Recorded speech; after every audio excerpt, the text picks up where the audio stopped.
মুফতি সাহেব আসসালামু আলাইকুম। ওয়া আলাইকুম আসসালাম ওয়া রাহমাতুল্লাহি ওয়া বারাকাতুহু। বাবা আমি মুফতি নয়, হ্যাঁ ছোট মোটো মৌলভী মানুষ।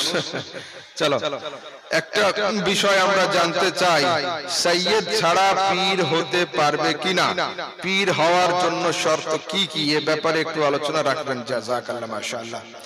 সৈয়দ ছাড়া পীর হতে পারবে কিনা? জি না। পীর হওয়ার জন্য যে শর্তগুলো আছে, এই শর্তগুলোর মধ্যে সৈয়দ হতে হবে, এই শর্ত দুনিয়ার কোনো কিতাবে লেখা নেই। আপনাদের আমাদের আলা হযরত, আপনাদের আমাদের সুন্নিদের আলা হযরত পীর ছিলেন না? ছিলেন না?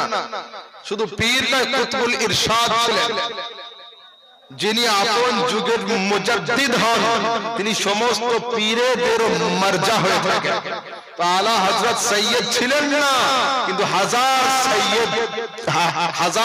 সৈয়দের পীর ছিলেন।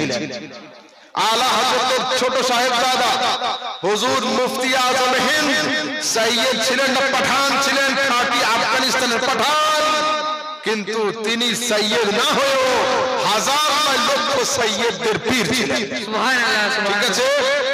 পীর হওয়ার জন্য সৈয়দ হওয়া জরুরি নয়, এই কথা শুধু আমি নয়, দুনিয়ার একজন আলেমের মুখ থেকে আনতে পারবেন না, একটা কিতাবের লাইনে কেউ দেখাতে পারবে না যে সৈয়দ হতে হবে পীর হওয়ার আগে। ভুল কথা। সৈয়দ হওয়ার জন্য পীর হওয়া শর্ত নয়।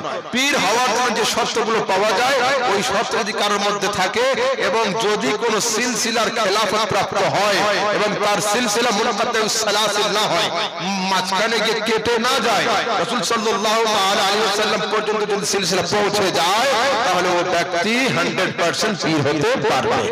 ঠিক আছে। পানি পিও ছান কে, পীর পকড়ো পহচান কে।